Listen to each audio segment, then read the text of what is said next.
Bon retour à tout le monde. Je pense que vous avez aimé la pause, les pauses café. Bon retour ici encore une fois. Et pour ceux qui participent virtuellement, vous pouvez vous joindre en ligne. Alors, cette session est en rapport avec la catalysation du financement privé pour la circularité en Afrique. Maintenant, bien entendu, quand on parle de circularité en Afrique et d'économie circulaire, on ne peut pas y aller sans parler des cadres et des mécanismes qui régissent notre société. Bien entendu, les finances, l'argent joue un rôle important dans cela. Dans cette session, nous allons parler de comment on peut mobiliser le financement privé dans les projets, programmes, les business qui sont en rapport avec la circularité. Nous allons enquêter sur comment les entrepreneurs peuvent utiliser le financement qu'ils cherchent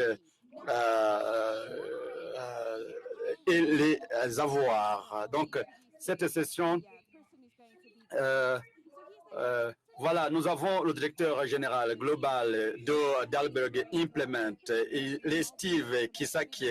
Il est basé à Dar es Salaam en Tanzanie et il travaille beaucoup plus avec les équipes leaders dans le système de transformation, y compris travailler avec les gouvernements, les bailleurs, les donateurs et le secteur privé. Alors, il gère plusieurs projets à travers le continent. Et il a abrité tout cela dans différents pays en Afrique. Alors, il gère, il est à l'avant-garde dans la... Donc, c'est Steve Kisaki. Applaudissez Steve Kisaki. Bonjour. Pouvez-vous m'entendre? Voilà, la pause café était vraiment longue et la plupart d'entre nous, nous sommes de retour. Nous allons être dans une session fantastique. Nous allons parler de l'argent. Je parle que dans cette salle, nous devons comprendre comment nous pouvons financer tout ce dont nous avons parlé depuis hier et aujourd'hui. Un grand phénomène autour de la circularité et l'économie, mais comment on peut avoir l'argent pour réaliser cela? Alors, la session que nous allons organiser maintenant sera intéressante. Mais je vais vous montrer comment on va y arriver. Alors, je voudrais d'abord présenter Mme Aïssa Touré-Sarr, qui est directrice de la Banque africaine de développement ici au Rwanda, directrice pays. Donc, elle a travaillé dans les domaines de l'économie circulaire et des finances. Donc, elle va prendre la parole et nous dire comment nous allons entrer dans les détails. Merci beaucoup. Distingués délégués, bonjour. Merci beaucoup pour avoir invité l'ABAD pour donner le mot d'ouverture à cette session d'ouverture importante sur l'engagement du financement pour l'économie circulaire. Nous, en tant que BAD, la Banque de l'Afrique, nous avons certainement beaucoup à dire à propos du développement du financement, surtout comment financer le secteur privé.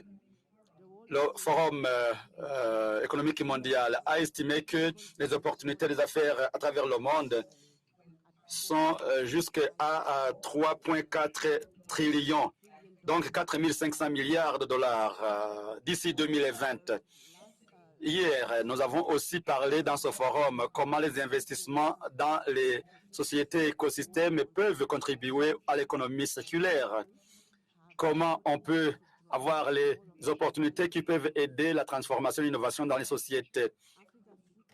La croissance économique d'avenir en Afrique et la prospérité d'Afrique et les peuples d'Afrique sont intimement liés pour une transition réussie vers une économie résiliente et verte. Au Rwanda seul, le gouvernement a mis en place la première stratégie de transformation nationale et estime que l'économie exige plus de 440 millions d'investissements entre 2018 et 2024 pour le recyclage et les activités de gestion des déchets. Ce sont des opportunités pour le secteur privé pour être transformé en vert et pour générer des recettes. Cependant, Vous savez qu'il y a des risques, donc il faut qu'il y ait des garanties.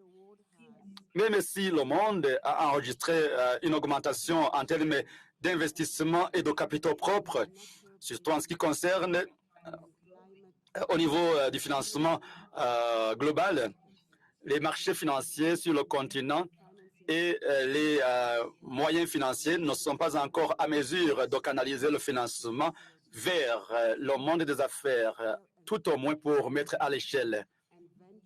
Donc, nous avons besoin, nous avons besoin de tout cela pour être à mesure de passer la transition. Donc, il y a plusieurs raisons qui expliquent cette situation. Nous savons tous quelles sont ces raisons, y compris les coûts élevés, les coûts financiers élevés, les exigences collatérales élevées, expérience limitée des débutants dans le domaine des affaires. Le système de financement local qui est très faible et le fait que, comme je l'ai dit, le secteur privé a besoin d'une assurance par rapport à où ils vont investir. Surtout, les défis dans plusieurs status et les nouveaux affaires sur le continent africain, c'est surtout comment pouvoir faire le premier pas sur l'échelle de financement et aussi avoir des projets bancables qui sont vendables pour avoir le financement. Même pour les affaires matures, les entreprises matures, elles font face aussi aux défis dans la préparation des projets. Ils font face à des projets qui ont un impact sur les investissements, sur le climat, sur la planète. Alors, pour avoir le financement en ce qui concerne la transition vers l'économie circulaire. Donc, aujourd'hui, les taux d'intérêt sont élevés. Les défis que nous avons à débattre aujourd'hui, c'est comment être à mesure de réduire les risques pour les capitaux privés afin de pouvoir s'engager dans les économies circulaires, la BAD. Et sa stratégie de croissance verte 2020-2025 a passé à l'approbation à certains projets pour s'engager à donner 25 milliards de dollars d'ici 2025. Et nous sommes dans la bonne voie. La BAD a beaucoup d'instruments pour réduire les risques financiers, y compris l'assistance technique, par le biais de l'infrastructure en matière d'économie circulaire. Et nous avons aussi géré au niveau de la banque l'infrastructure en eau et d'autres. Récemment, l'année dernière, nous avons mis en place le Fonds durable pour l'Afrique, CFA, mais aussi le Fonds pour le changement climatique en Afrique, pour appuyer ou alors pour renforcer les actions en matière de changement climatique. Nous espérons que ces discussions d'aujourd'hui devraient être à mesure de structurer les structures financières mondiales pour être à mesure de répondre aux besoins de l'économie circulaire. La banque comprend que les banques locales sont des outils pour répondre aux besoins du marché et comprendre les risques globaux et aider le secteur privé à investir de manière fiable. C'est pour cette raison qu'au Rwanda, la Banque africaine de développement et FONARWA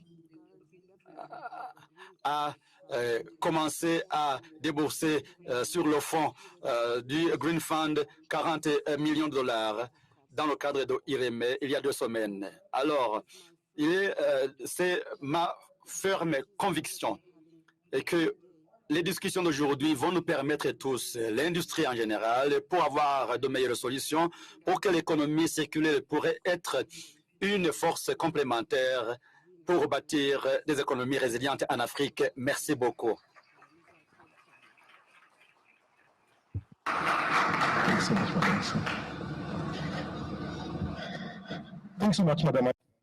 Merci beaucoup, Madame Aïssa. Je pense que ce qu'il faut retenir, entre autres, c'est comment mettre ensemble tous les instruments financiers pour qu'ils puissent travailler ensemble.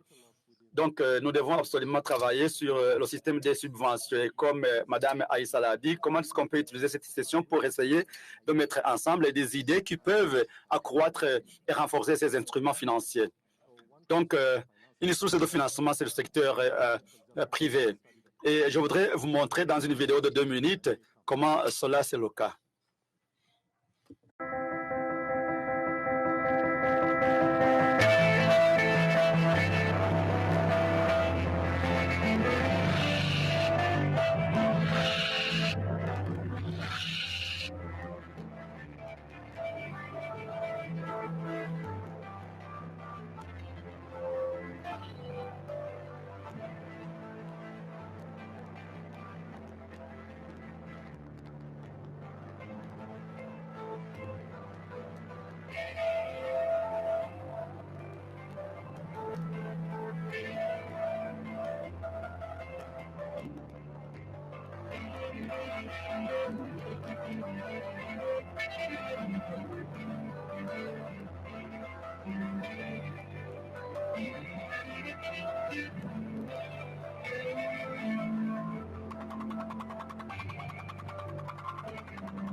Alors, on va passer à la partie suivante sur le financement de l'économie circulaire en Afrique. Cette session, on va voir d'abord Abel.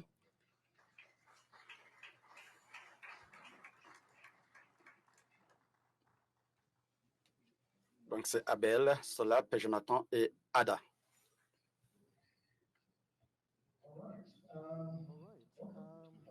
Bienvenue au panel. Alors, je vais faire une introduction rapide des panélistes, en commençant par ma gauche proche. C'est Abel, qui est Novastar Ventures. Il y a Jonathan qui est de Office de Consulting Services et aussi Corinne qui est de ASEAN Foundation. Alors, pour commencer, je voudrais entendre votre réflexion et sur base du travail que vous faites, qu'est-ce que vous avez déjà vu dans le domaine des investissements? Quels sont les dénominateurs communs que vous avez appréciés? Oui, merci. Alors, au niveau de ACF, nous sommes dans le cadre du développement des finances, du monde des affaires qui contribue à la résilience climatique. Nous intégrons la dimension genre. Nous travaillons sur les investissements qui ont un risque élevé. Donc, c'est notre mandat, c'est tout ce que nous faisons. Nous avons lancé des tendances de défis pour essayer d'étudier les solutions pour accroître les business.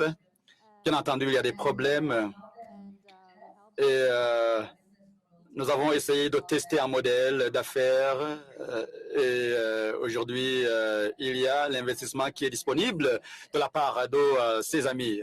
Je pense qu'ils vont contribuer des capitaux. Donc, à ce moment, on peut réussir. Et nous avons aussi investi dans 33 business qui contribuent à l'économie circulaire principalement afin d'essayer son modèle d'affaires.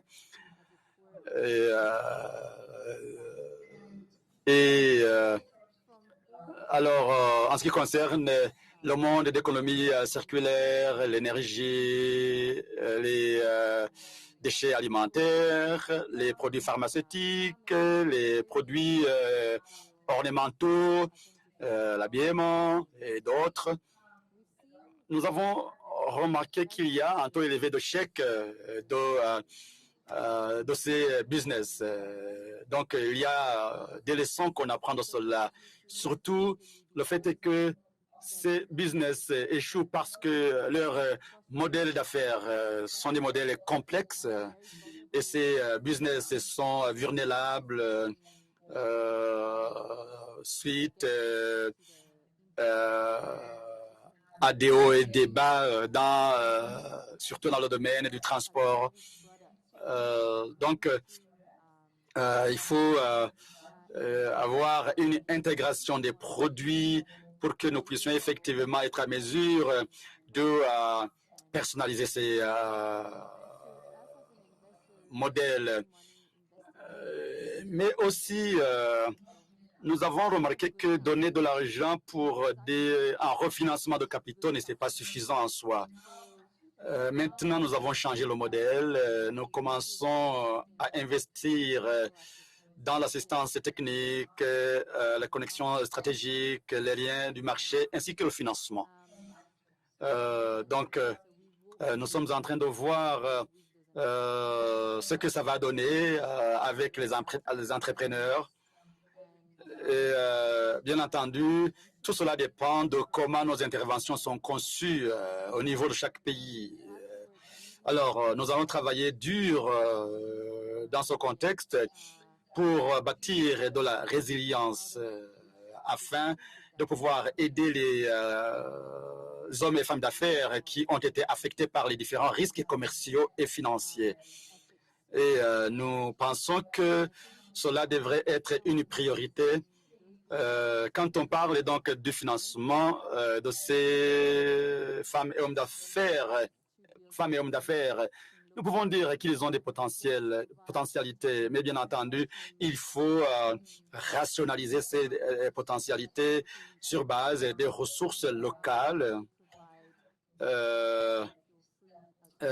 Par exemple, dans le domaine de l'énergie, nous avons vu qu'il y a des entrepreneurs qui sont dans le domaine des combustibles fossiles et les produits connexes.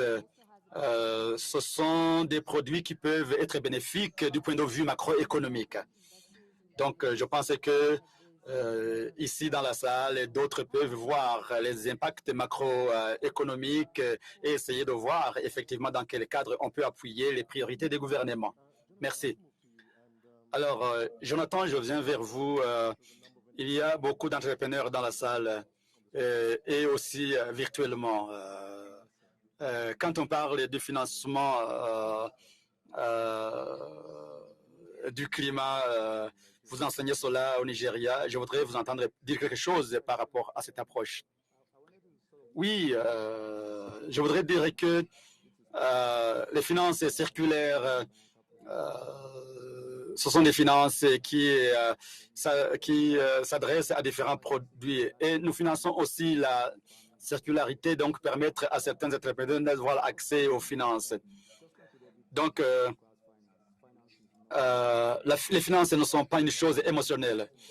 Ce que je voudrais dire aux entrepreneurs qui voudraient avoir accès aux finances, et surtout dans le domaine circulaire, il faut être à mesure de raconter l'histoire autour de son business.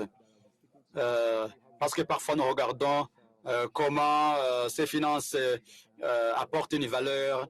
Et deux autres choses que nous regardons, c'est du point de vue circulaire. Par exemple, si vous regardez les business dans le domaine du recyclage, nous disons que ça doit être durable. Donc, essentiellement, nous remarquons qu'il n'y a pas suffisamment de produits qui sont à mesure de pouvoir effectivement générer des avantages sur le marché et apporter une compétitivité. Alors, nous disons aussi qu'il faut travailler sur les politiques parce que nous avons remarqué que l'absence de politiques adéquates constitue un handicap. Et nous disons, le financement, oui, c'est possible, mais en l'absence de politique, c'est difficile. La deuxième chose, c'est que parfois, on a besoin de reportages. Certains entrepreneurs ne savent pas que les activités doivent avoir des rapports, parce que c'est sur base de ces rapports que vous allez avoir la confiance auprès des bailleurs. Donc, comme j'ai commencé à le dire, il faut être à mesure de vous vendre, il faut être à mesure de faire le marketing de vous-même, essayez de dire qui vous êtes, racontez un peu de votre business. Oui, il y a des subventions qui sont disponibles, mais c'est difficile d'accéder à ces subventions lorsqu'on ne s'est pas suffisamment préparé. Nous avons remarqué que cela était la même chose pour plusieurs entrepreneurs nigériens.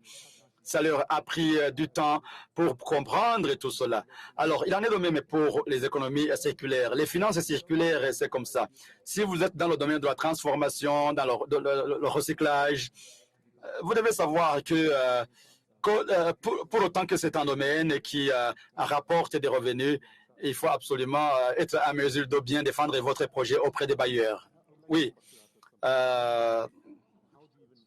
Alors, vous parlez de comment, vous parlez de raconter son histoire, comment les gens peuvent raconter leur histoire, leur business, exposer leur business. Alors, nous aimerions que vous puissiez nous éclairer là-dessus. Peut-être, et comment est-ce que vous améliorez les flux des investissements pour avoir les succès sur l'économie circulaire? Merci beaucoup. Je vais être court. Il y a deux messages. D'abord, nous avons une centaine d'experts dans notre organisation et nous faisons des voyages à gauche à droite sur le continent africain. Et le premier message, c'est que les financements sont disponibles, mais il faut que les projets soient vendables. Bien entendu, ça prend beaucoup de temps entre la conception d'un projet et l'acquisition d'un financement. Ça prend beaucoup de temps. Donc, certains projets, certains entrepreneurs perdent l'élan au milieu et abandonnent le projet parce qu'ils voient que le chemin n'est pas facile. Donc, parfois, ça peut prendre entre 5 à 10 ans avant d'aboutir à une conclusion financière positive. Donc, il y a beaucoup d'investisseurs, beaucoup de bailleurs dans la salle. Je voudrais qu'ils puissent réfléchir à cela parce que cette durée, elle est très, très longue. Et parfois, ça décourage les investisseurs ou les entrepreneurs. Le deuxième message, aujourd'hui, il n'y a pas suffisamment d'attention par rapport aux produits circulaires et à l'économie circulaire. Ce qui veut dire que ceux qui viennent pour la première fois ou qui sont nouveaux dans le domaine doivent concourir avec ceux qui y sont depuis longtemps. Et parfois, il y a un déséquilibre. Donc, mon message par rapport à cela, c'est qu'il devait y avoir des cadres réglementaires qui sont convenables, qui peuvent aider les différents intervenants dans le domaine. Alors, ma question suivante va à l'endroit de Abel. Je voudrais aussi vous entendre parler sous une perspective différente. Abel, vous avez réalisé des investissements réussis. Alors, sur base de cela,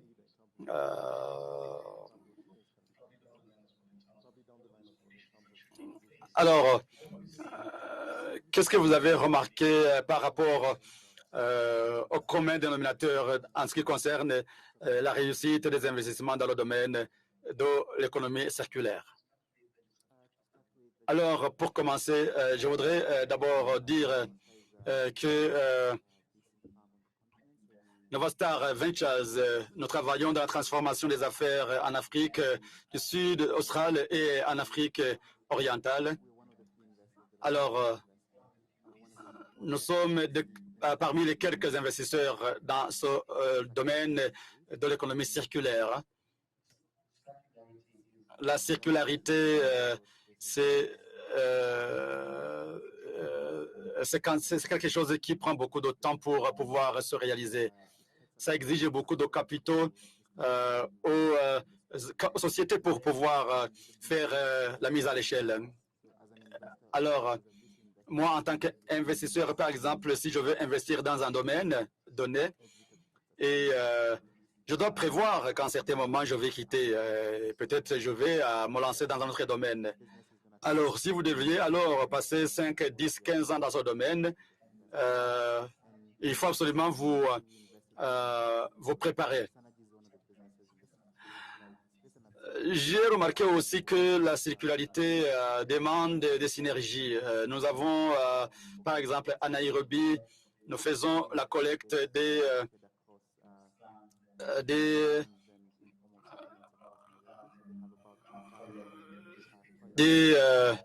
nous faisons la distribution des toilettes mobiles dans la ville de Nairobi et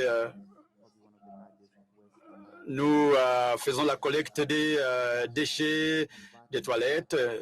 Nous avons le centre de traitement de ces déchets qui est l'un des 3 plus grands centres du continent africain. Et nous fabriquons de la fumure sur base de ces déchets des toilettes, laquelle fumure nous la distribuons pour le monde agricole. Et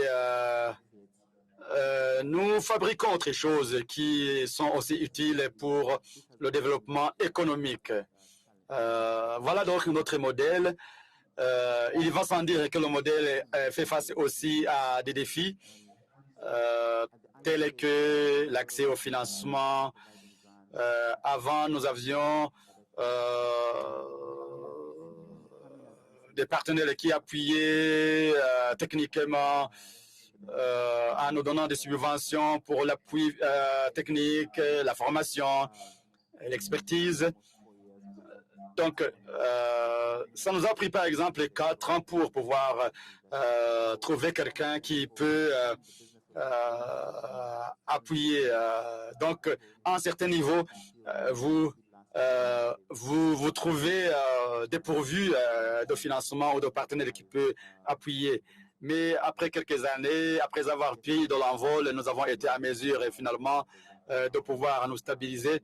Aujourd'hui, nous sommes à mesure de générer des recettes significatives.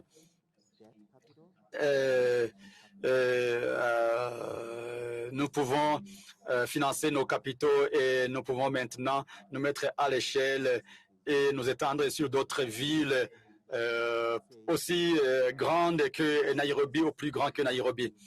Alors, je pense que il faut bien entendu une amélioration de l'écosystème et de financement. Aujourd'hui, c'est à la phase de début. Donc, il y a un besoin de mettre en place des efforts concertés pour s'assurer qu'à tous les niveaux, les acteurs sont appuyés et ces acteurs sont à mesure de pouvoir livrer les services nécessaires dans le cadre de la circularité. Alors, 2 ou 3 questions du public. Alors, si vous avez une question, vous levez la main et puis je vais vous donner le micro, comme ça vous allez poser votre question. Alors, vous pouvez poser, vous allez identifier, indiquer. Je suis Catherine Mamba, je viens de Fotola, de l'Afrique du Sud. Nous avons 4 accélérateurs des affaires.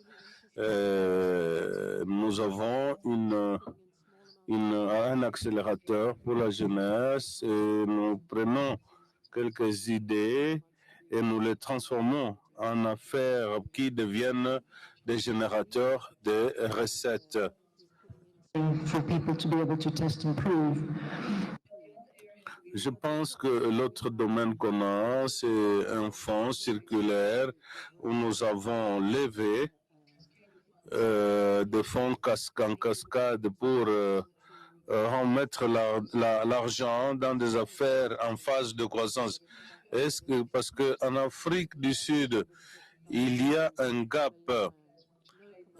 Beaucoup d'acteurs ne veulent pas rentrer sur le marché parce que c'est un environnement à perte. Et alors, s'il faut des affaires circulaires, je crois que il ne faut pas chercher, il faut éviter. Ma question, c'est, je suis intéressé par votre modèle.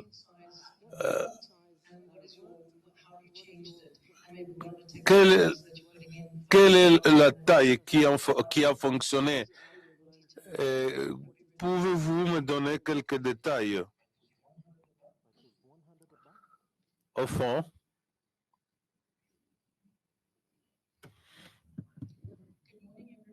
bonjour tout le monde. Oui, une conversation fascinante.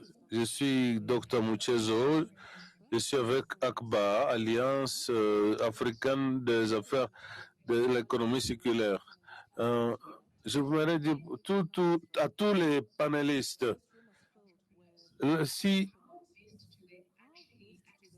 comment peut-on obtenir mieux l'information sur les outils de financement que vous accordez? Est-ce qu'il faut vous connaître personnellement ou il y a des plateformes sur lesquelles on peut trouver ce partage d'informations? Parce que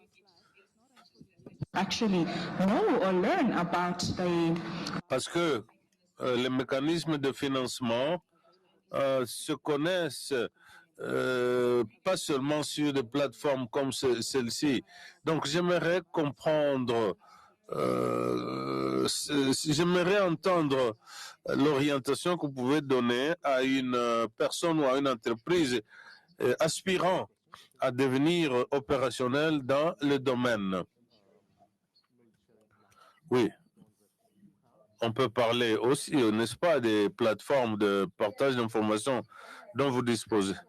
En termes de financement, en général, ACF va de 200 000 $ à 5 millions de dollars.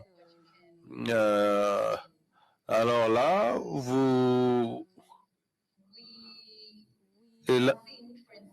et nous avons observé que les affaires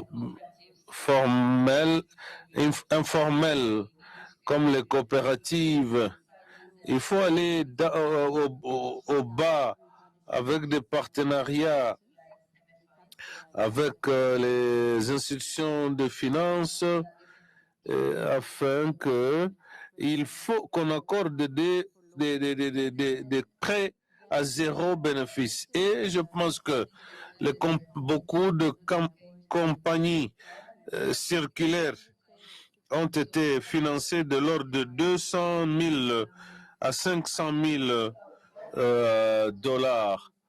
Et ce que nous, on finance, nous,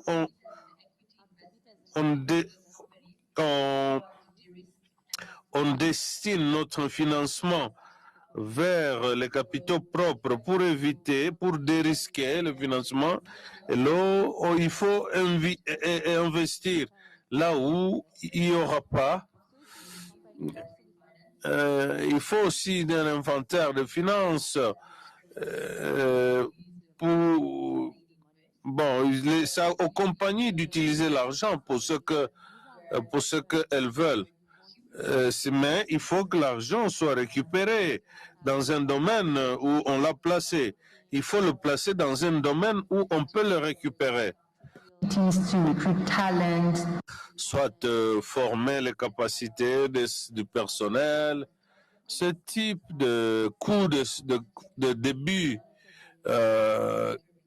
qui prennent longtemps pour apporter des retours sur investissement, mais qui permettent de rentrer sur le marché et de la crédibilité aux investisseurs. En outre, la deuxième question, c'est aussi en partie de la responsabilité de l'investisseur de intentionnellement se parler en vue d'encourager un paysage qui est digeste et compréhensible par des êtres humains normaux. Et actuellement, l'environnement a l'air d'être désordonné et donc compliqué. Par conséquent, on essaie d'avoir des instruments disponibles à chaque étape pour dire les gens peuvent les obtenir pour améliorer la littérature ou les connaissances financières. Il faut concevoir des instruments qui rencontrent les aspirations et les besoins des entreprises. Je pense qu'il est honnête donc de communiquer clairement de manière intentionnelle et faire des partenariats qui fonctionnent. Alors, les plateformes sur l'obtention de l'information, on peut passer largement les informations. Ce que j'essaie de conseiller, on peut se trouver dans un groupe sectoriel où il y a des informations. Il ne faut pas voir les finances comme dans une perspective institutionnelle seulement. Il y a des financements sous forme de partenariat aujourd'hui. Et il faut donc se connecter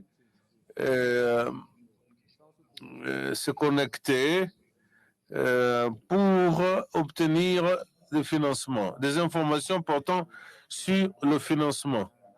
Oui,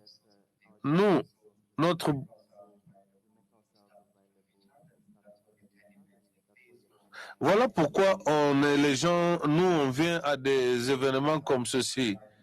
C'est pour nous rendre disponibles, n'est-ce pas? Et parfois, nous avons des rôles à jouer auprès des incubateurs, accélérateurs. On contacte ces gens qui peuvent vous référer à des investisseurs. Bon, il existe des différences entre différentes banques. Ce qu'on voit souvent, c'est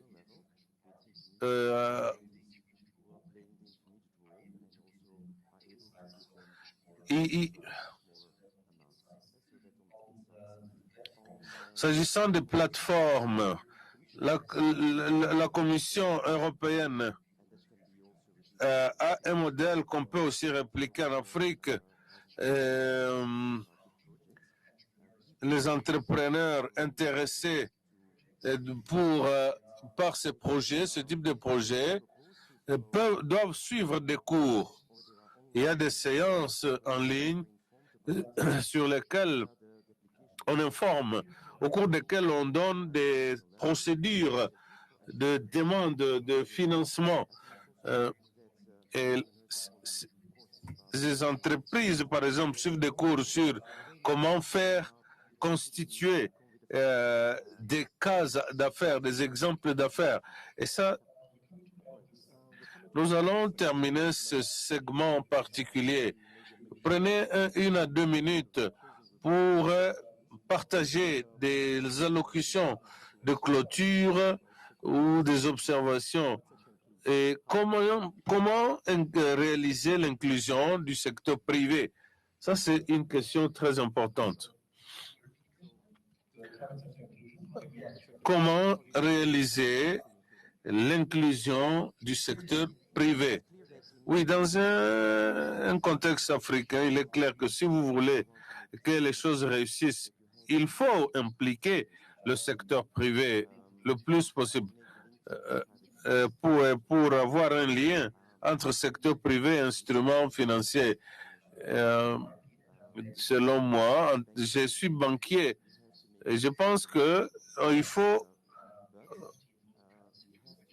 impliquer le secteur privé parce que c'est eux, c'est le secteur privé justement qui doit réussir. Il faut rentrer en contact avec des chambres de commerce dans divers pays pour développer des idées et essayer de comprendre ce qu'ils sont en mesure de réussir d'un point de vue financier. Je pense que le gouvernement peut jouer un rôle important en apportant des garanties, n'est-ce pas?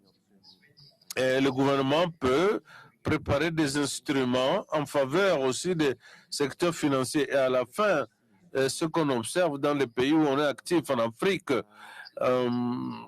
les moyens financiers doivent provenir du secteur privé, au bout du compte.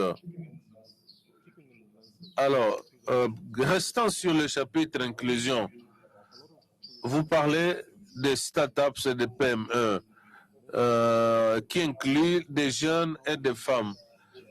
Alors, comment penser sur le centre de, femmes et jeunes? Je pense que on a appris qu'il faut être clair et de bonne foi dans la rédaction, dans la conception des instruments de financement. Il faut aussi le compléter par des programmes de leadership, de l'appui technique, ainsi de suite.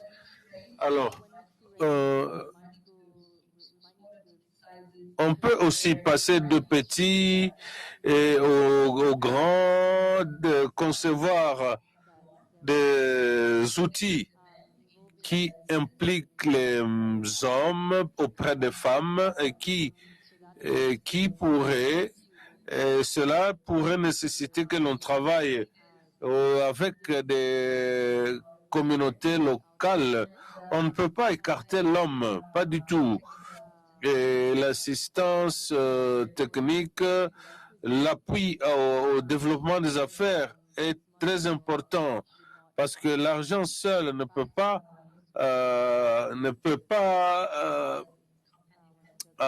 être productif. Donc, les affaires ne sont pas équipées lorsqu'il n'y a que l'argent. Jonathan, je viens vers vous. On a parlé de rapportage et restitution des récits. Quelles sont les implications des rapports et à quel moment on demande aux investisseurs de faire des rapports? Quelles sont ces implications? J'ai deux perspectives. D'abord, les débutants, les rapports que l'on fait, c'est sur les projections. Mon collègue a parlé des capitaux. Dans des rapports financiers, il faut des projections de 5 à 7 ans, par exemple.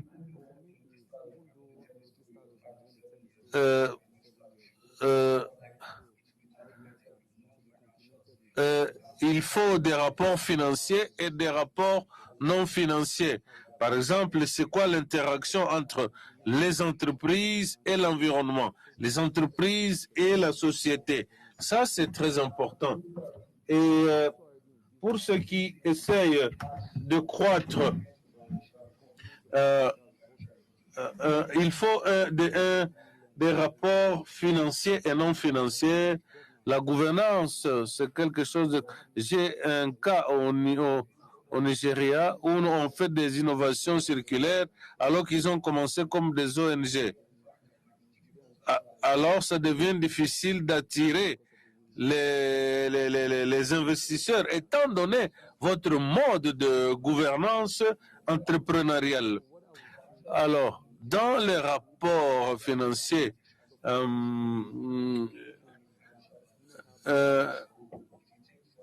si vous prenez par exemple la façon dont on fait des rapports sur les mobilisations, par exemple, ou le cash.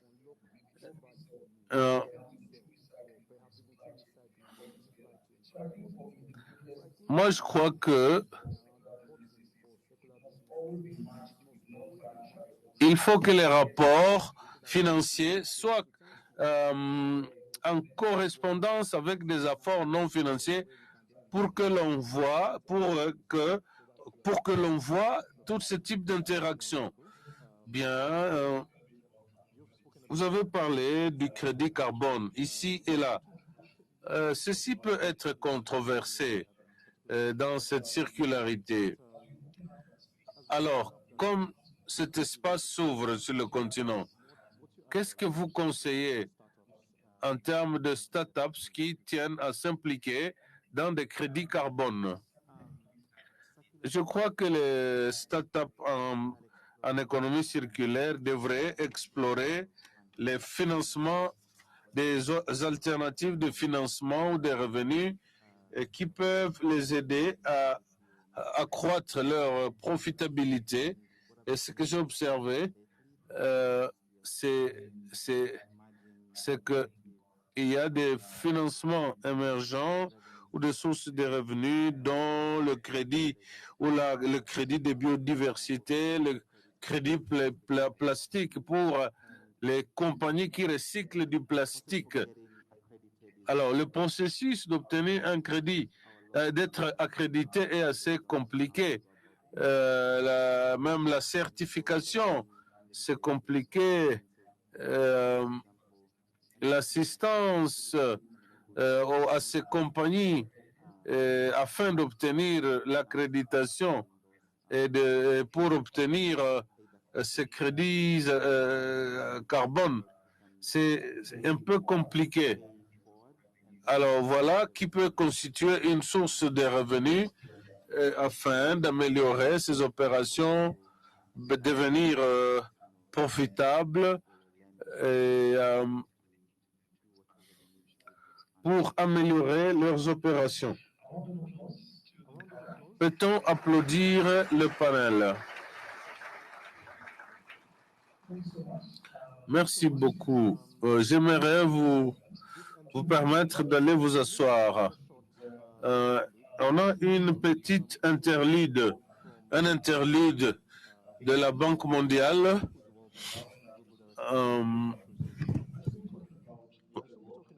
On va parler, il va vous montrer ce que fait la Banque mondiale dans la réduction des risques et dans la façon de continuer, poursuivre la catalysation des investissements en faveur de l'économie circulaire. Bon après-midi, j'aurais souhaité être avec vous sur la catalysation du financement privé. Nous avons une discussion à des moments très compliqués avec 30 millions de personnes en Afrique qui n'ont même pas accès à l'électricité et avec 70 millions d'autres qui vivent avec moins de $1 par jour. Alors, cette crise est exacerbée par le changement climatique, la pollution, et passant vers l'économie circulaire, on n'a pas de choix. Il faut absolument y aller. Quand on a, vous savez, dans l'exploitation des matières premières, il y a beaucoup de déchets, mais qui sont jetés sur l'environnement. Pourtant, il faut les recycler. Donc, l'économie circulaire n'est pas un choix, c'est obligatoire. Alors, l'efficacité doit attirer les investisseurs, n'est-ce pas? Si les investissements ne viennent pas, c'est à cause de l'incertitude. Il faut penser aux technologies, le recyclage du plastique est plus cher que sa production, le recyclage du plastique. Alors, nous voulons dérisquer en accroissant la récompense ou le profit.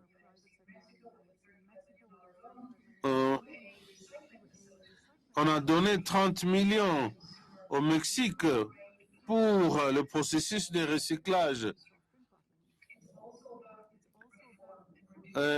Il faut aussi faire des réformes et réduire des risques.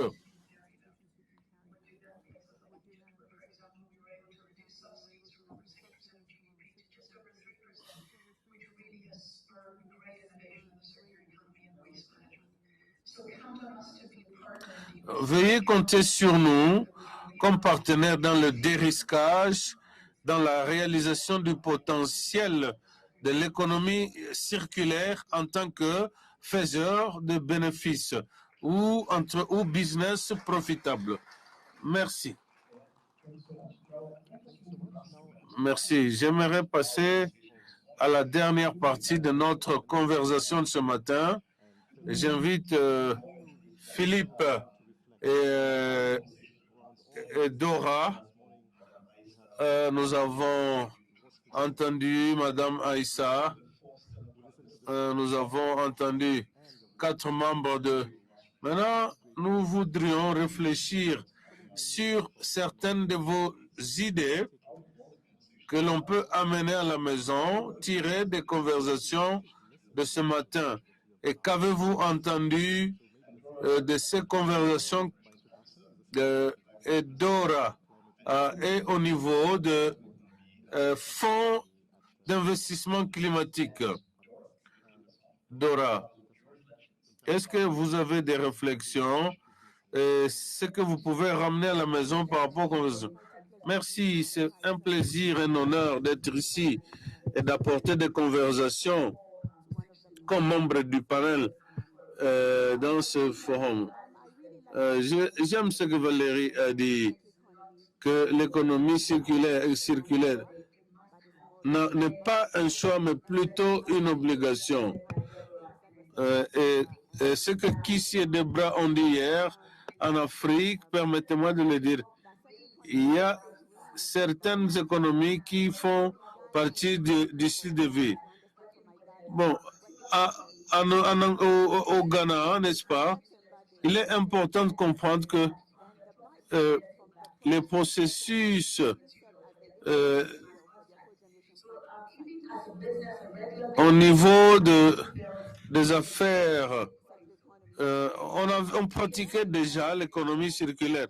Et 17 ans plus tard, quand j'ai réfléchi sur ce sujet, influencer le système éducationnel, donner les informations aux enfants devient crucial pour aider leurs décisions une fois devenus adultes.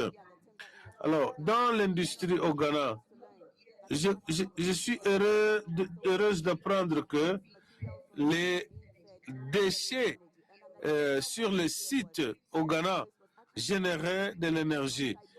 Et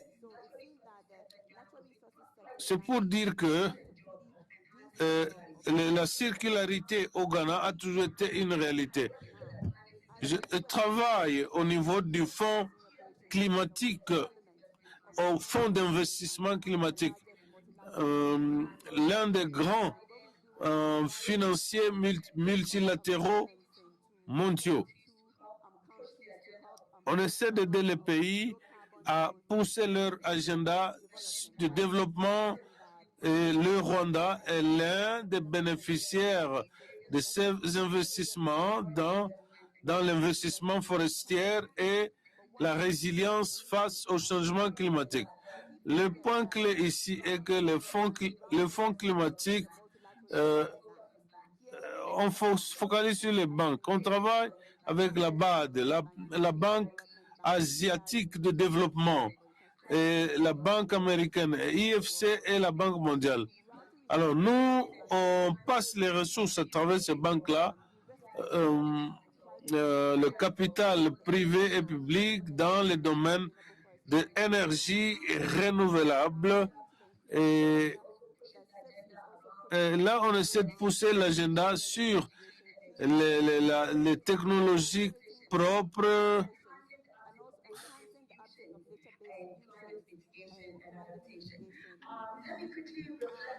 Permettez-moi refléter un exemple clé sur les points qui proviennent de cette conversation et qui deviennent et avec 200 millions, on a produit 20 millions dans des financements concessionnels et on a été capable d'établir une plateforme d'affaires pour encourager des échanges. Ce qui est unique est que cette plateforme a rendu le commerce électronique d'échanger, de commercialiser, de faire des échanges de connaissances, des échanges de défis, qui est important pour améliorer, accroître le progrès.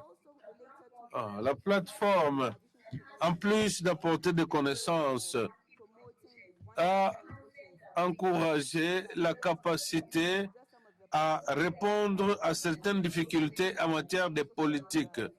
Vous connaissez qu'il y a des problèmes en matière de politique. Et le projet avait été en mesure de réaliser 5 fois sa réduction de l'émission de carbone.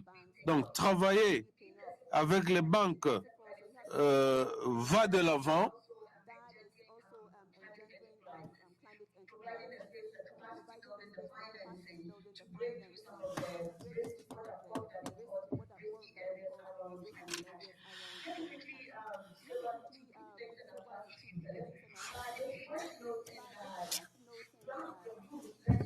The youth role.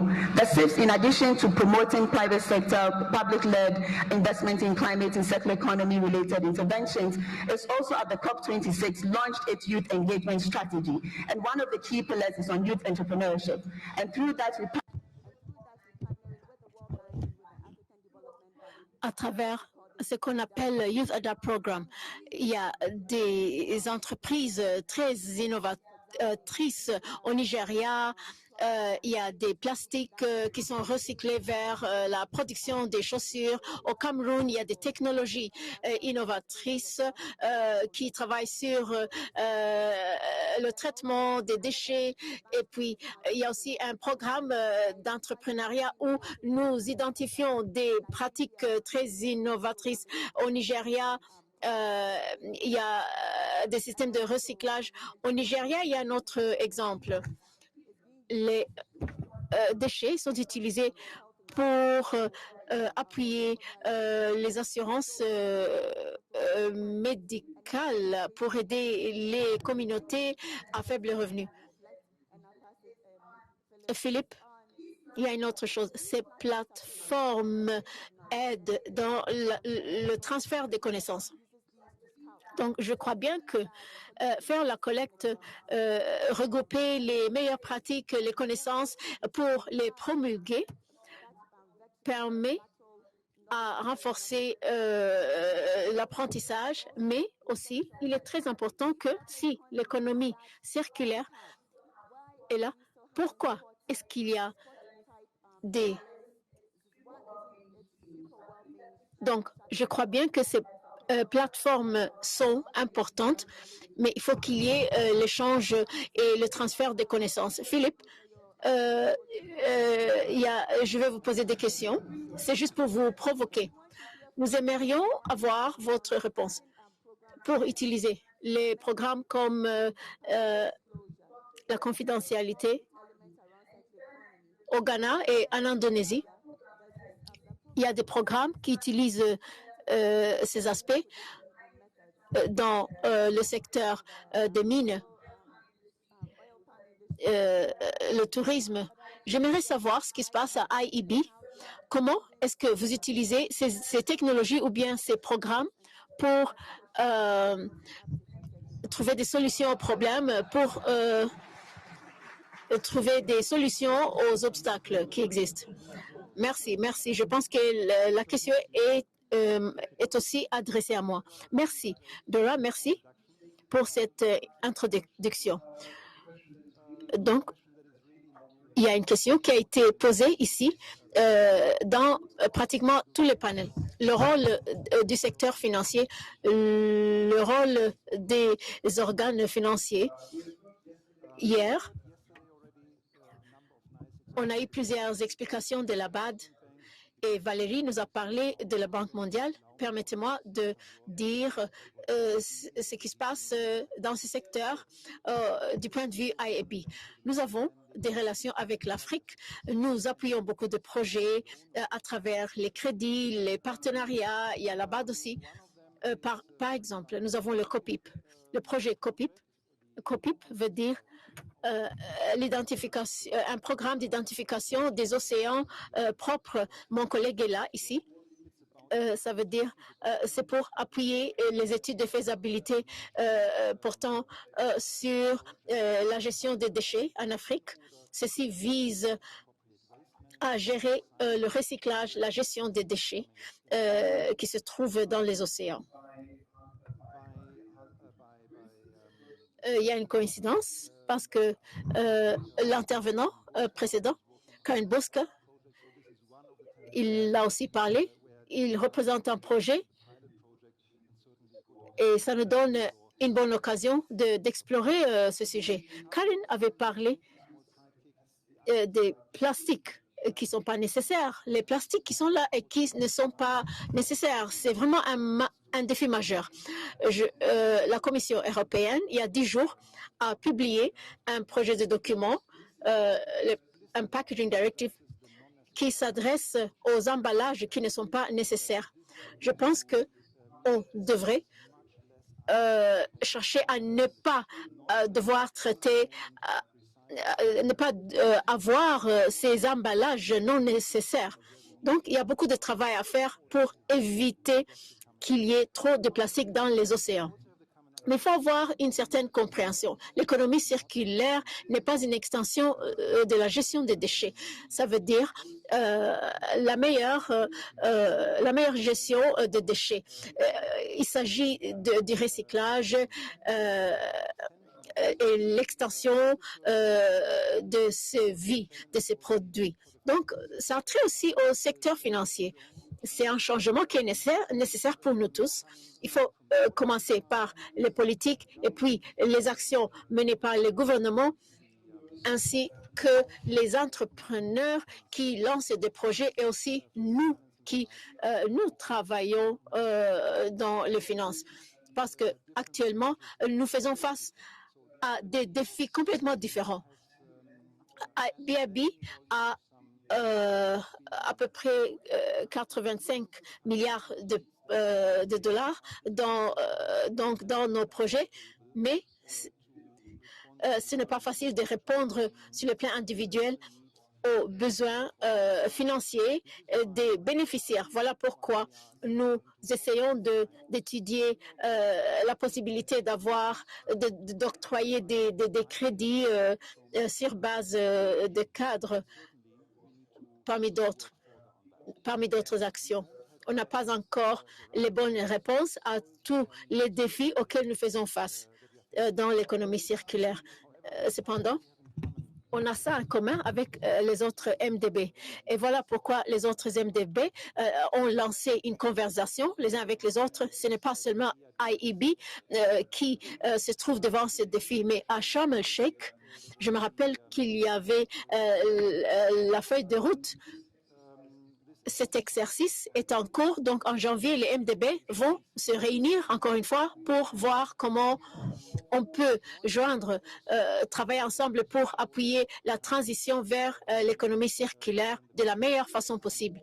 En tant que c'est juste une petite introduction à ce qui se passe. Et puis, la réponse à votre question, il y a eu plusieurs initiatives, bien sûr. toutes les initiatives sont les bienvenues. On va les appuyer, mais dans l'avenir, il faut que l'on travaille de façon complémentaire. Il faut s'appuyer les uns les autres. Il faut savoir qui fait quoi, parce que ça pourrait être utile.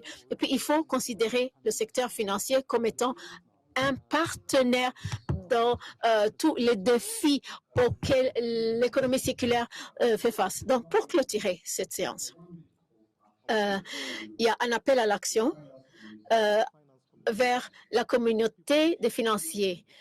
La communauté des financiers. Quelle serait votre réaction à ces partenaires et à l'audience? Je peux dire que, étant donné qu'il existe plusieurs meilleures pratiques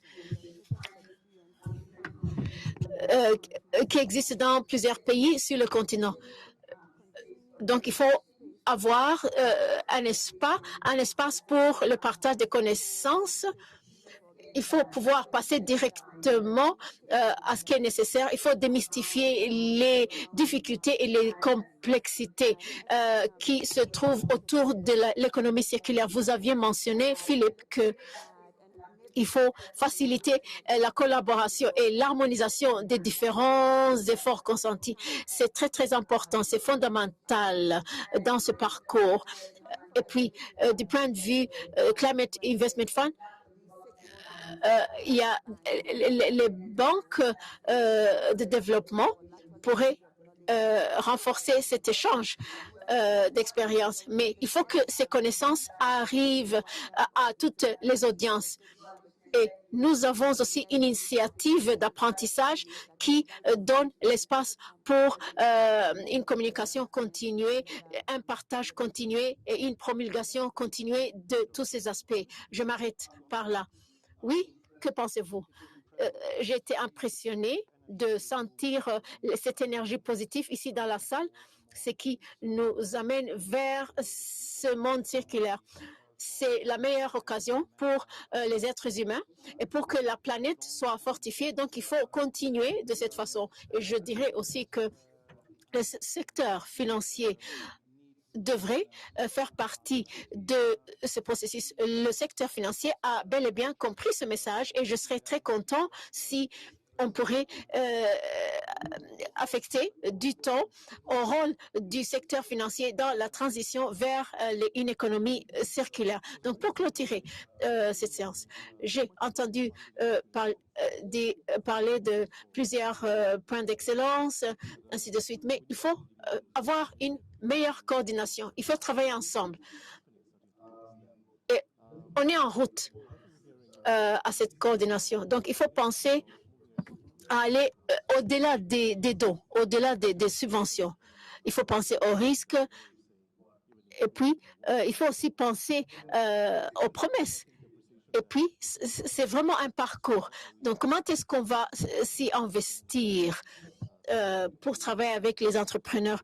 Donc, du point de vue des entrepreneurs, ils ont besoin, apparemment, ils ont une certaine connaissance, mais où est-ce qu'ils peuvent trouver l'information nécessaire?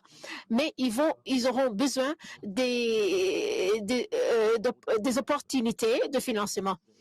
Et comment est-ce qu'ils peuvent se présenter quand ils cherchent le financement? Oui, je veux dire quelque chose. En fin de compte, les entrepreneurs qui renforcent l'économie circulaire devraient être aidés. Sans qu'il y ait des recettes, donc il n'y aura pas de réussite. Donc, sans ces projets, les MDB n'auront rien à financer. Donc, il est fondamental que les cadres réglementaires et les mesures d'incitation soient fixées pour permettre aux entrepreneurs de développer leurs entreprises et leurs affaires. Merci beaucoup. Kamada Maisen, je vous remercie d'avoir lancé cette séance. Je remercie l'équipe GI et je remercie le panel Abu Jonathan Khan, Ada. Encore une fois, merci beaucoup d'avoir partagé vos commentaires. Et Valérie, qui est là-bas en ligne, et à ce panel qui nous ont aidés. Et à Dora, je vous remercie beaucoup. Et Philippe, encore une fois, merci beaucoup d'avoir partagé avec nous votre sagesse. À vous tous, merci beaucoup, merci beaucoup. Je vous remets la parole. Thank you. Merci. Veuillez applaudir encore une fois. Steve a fait un très, très bon travail. Il a très bien modéré cette séance. Ce que j'ai pu capter en ce qui concerne ce débat, c'est l'importance du partage des connaissances. Le partage des connaissances en ce qui concerne le partage des connaissances avec les partenaires et les entreprises qui sont dans l'économie circulaire. Où est-ce qu'ils peuvent trouver ce financement public? Comment est-ce qu'on peut aider ces sociétés qui veulent investir, qui veulent s'y investir? Et puis, je me rappelle aussi, j'ai noté une autre chose, l'importance de pouvoir octroyer les mécanismes de finance aux sociétés qui en ont besoin.